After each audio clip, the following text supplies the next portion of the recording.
Muchas gracias. Buenas noches a todos y a todas.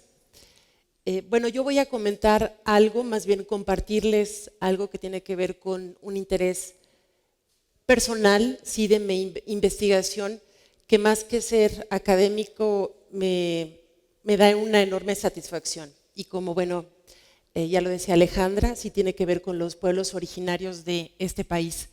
Pero voy a empezar con un poco de historia para que podamos ubicarnos. No va a ser tan largo el contexto donde los voy a meter, pero sí tiene que ver con el periodo de la conquista. Recordemos que México era el México prehispánico antes de que llegaran los españoles. Y en 1521 aparecen los españoles, se consolida la conquista y empieza un largo periodo de casi 300 años que se llamó virreinato. Durante ese periodo sucedieron demasiadas cosas, se transformaron las prácticas, todas las tradiciones de la gente que vivía en este país que ahora llamamos México. Había más de 260 lenguas, han desaparecido tantas en el transcurso de estos años que ahora se hablan 60.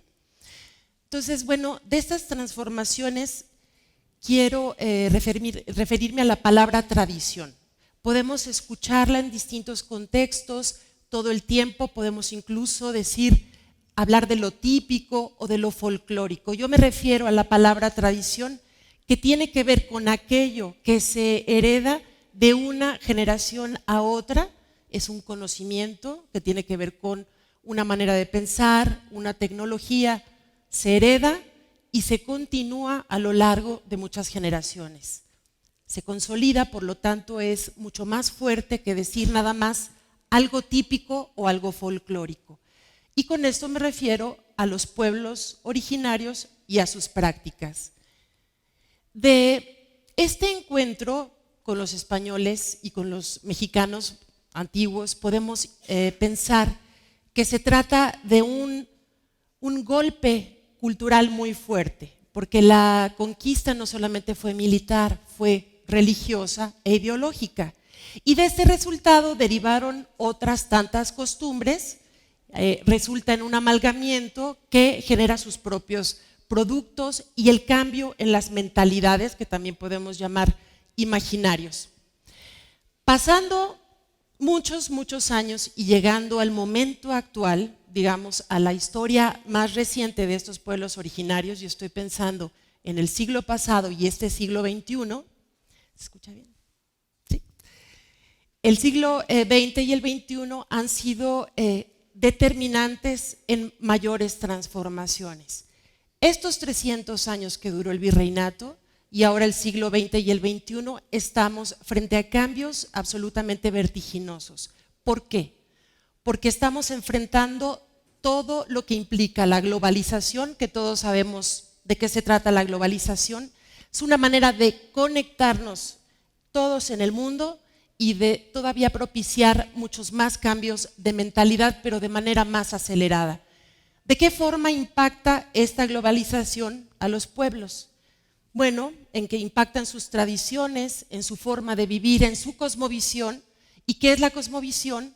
Es una forma particular de estar o de pertenecer o de entender el universo. Cada quien tiene una cosmovisión diferente. Y estos pueblos además hablan su propia lengua, construyen, elaboran su propia vestimenta y muchas otras cosas, además de esta presión de incorporarse a una sociedad globalizada, porque la cultura cambia, es algo vivo y no se van a quedar ahí estáticos, guardados en el tiempo. Además, hay aspectos que los han vulnerado considerablemente. ¿Cuáles pueden ser estos aspectos?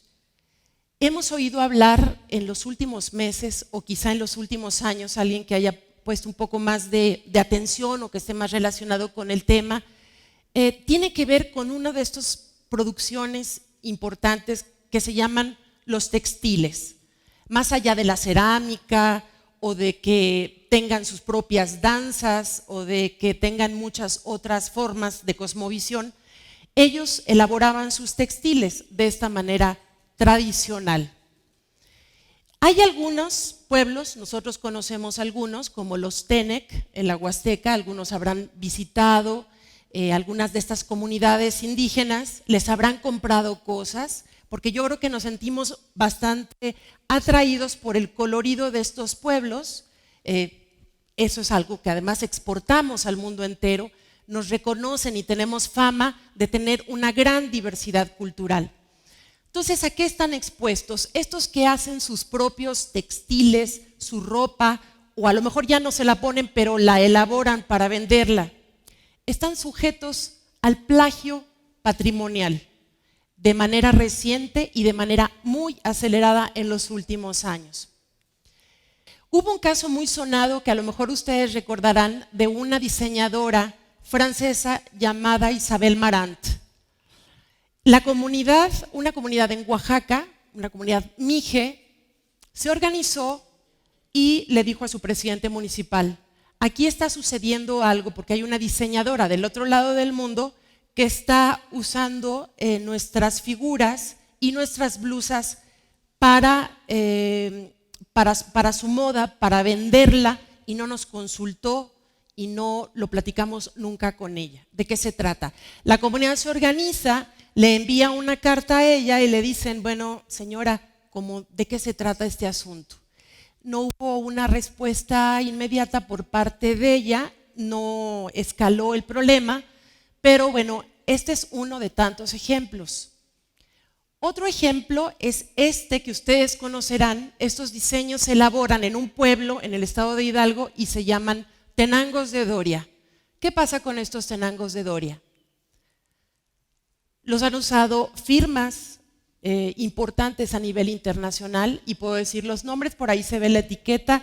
Mango, los han usado Zara y recientemente Louis Vuitton y no sé qué otras firmas, pero cada vez es más frecuente el que se reproduzca de manera ilegal este tipo de iconografías.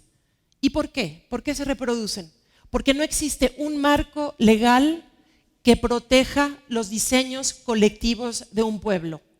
Entonces, están desamparados ante la ley, están desamparados también ante la sociedad, porque nosotros como sociedad muchas veces no sabemos de qué se está tratando este asunto de los plagios.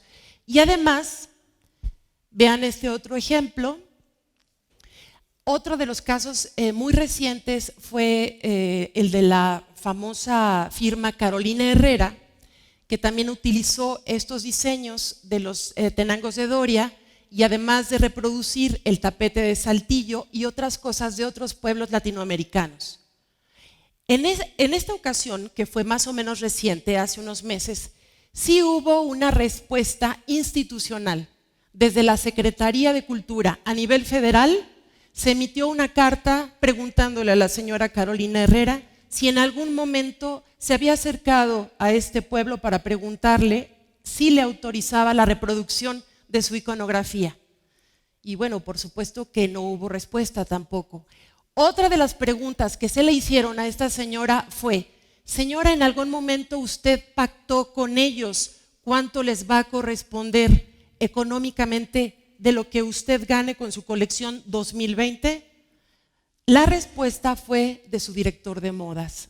La respuesta fue: lo que estamos haciendo es un homenaje a estos pueblos. Pero el homenaje pues quedó ahí. No se ha cancelado tampoco la venta de esta colección 2020, ¿no? No sabemos en qué momento saldrá, pero al menos hubo una iniciativa. Entonces, es a partir de eso que en este año, apenas en el 2019, en el mes de febrero, la Comisión Nacional de Derechos Humanos emite una propuesta, una sugerencia, se me fue la palabra exacta, y le dice para enviarla a todos los ejecutivos del país a nivel estatal y a nivel local, y les dice: es necesario poner atención en este tipo de patrimonio y protegerlo del plagio. Los dueños y los hacedores de este tipo de patrimonio son los únicos que pueden decidir qué se hace con sus diseños. pero eso no es más que una recomendación. Seguimos fuera del marco legal. Bueno, observando entonces, este es otro ejemplo que sucedió también con otra comunidad de Oaxaca, y así hay muchísimos más.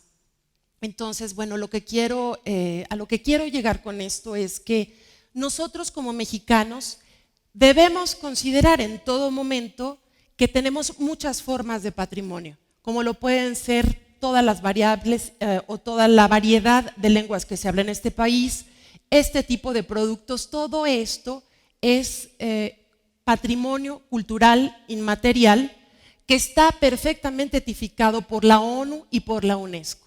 Muy bien, y entonces nosotros como mexicanos, con esta gran diversidad cultural que tenemos en nuestro país, ¿qué hacemos con esto? Yo creo que todos en algún momento hemos regateado. Cuando vamos a comprar alguno de estos productos, ya sea en un mercado o que estemos turisteando en alguno de estos estados maravillosos donde producen los textiles o cualquier otra artesanía, regateamos. Pero si vamos a Sanborns, no regateamos. Imposible, ¿verdad? O en Zara podríamos regatear. Sería buena idea, pero no creo que resulte. Entonces, quiero terminar mi presentación con 3 propuestas. Y una sería pedirles a todos sumarnos a decir no al regateo. Reconozcamos y valoremos lo que tiene este país de valioso, estas culturas ancestrales que nos están ofreciendo un conocimiento de muchos siglos atrás, incluso en algunos casos algún 1000 y más años, y estamos regateando ese conocimiento. La segunda propuesta es: hay que tener mucho cuidado con los productos chinos. Nos están dando gato por liebre. ¿Qué quiere decir? Nos están vendiendo productos mexicanos, productos chinos, como si fueran mexicanos.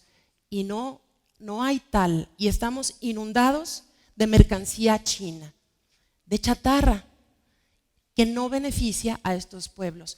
La tercera propuesta sería fijarnos si estamos comprándole a un intermediario. ¿Por qué? Los intermediarios muchas veces compran a partir del regateo y le suben el precio 2 o 3 o no sé cuántas veces más. Entonces, si se trata de un intermediario al que le vamos a comprar, podríamos al menos interesarnos en saber si pertenece a alguna red de mercado justo. Y con esto los dejo. Pongan atención a los diseños y al patrimonio mexicano. Muchas gracias.